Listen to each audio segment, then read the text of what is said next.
ദേവരഥ സംഗമത്തോടെ ഇത്തവണത്തെ കൽപ്പാത്തി രഥോത്സവത്തിന് തിരിച്ചടി വീണു.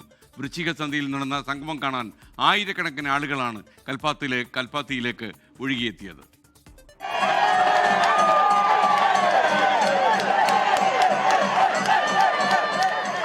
വീഥികളെ ധന്യമാക്കി ഇന്ന് 2 തേരുകളാണ് പ്രദർശനത്തിനിറങ്ങിയത്.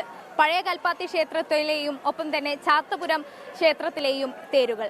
എന്തായാലും രാവിലെ മുതൽ തന്നെ വലിയ തിരക്കാണ് കൽപ്പാത്തിയുടെ വീഥികളിൽ ഇന്ന് അനുഭവപ്പെട്ടത്. 10 നാൾ നീണ്ട കൽപ്പാത്തി രഥോത്സവത്തിൽ അവസാന ദിനമായ ഇന്നും രാവിലെ മുതൽ തന്നെ ദേവരഥങ്ങൾ അഗ്രഹാര വീഥികളിൽ പ്രദക്ഷിണം നടത്തി. വാദ്യമേളങ്ങളുടെ അകമ്പടിയോടെയായിരുന്നു രഥങ്ങളുടെ പ്രയാണം.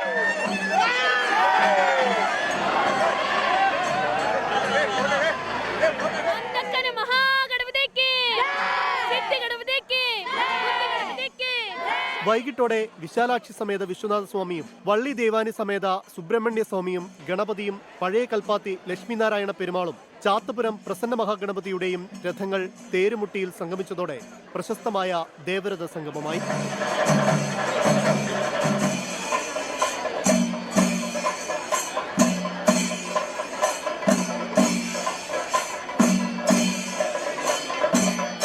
രാവിലെ മുതൽ പാലക്കാട്ടുകാരുടെയും ഇതര ജില്ലകളിൽ നിന്നുള്ളവരുടെയും വന്നൊഴുക്കാണ് അഗ്രഹാര വീതിയിലുണ്ടായത്.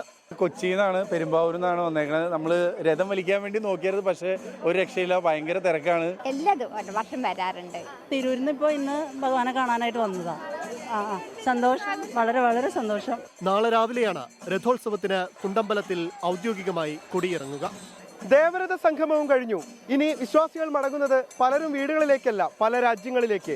ഇനി അടുത്ത രഥോത്സവ കാലത്തിനായുള്ള കാത്തിരിപ്പിനാണ്. ആയിഷത്തുൽ ഷംനയ്ക്കും രാജീവിനൊപ്പം നിഖിൽ പ്രമേഷ്, 24 പാലക്കാട്.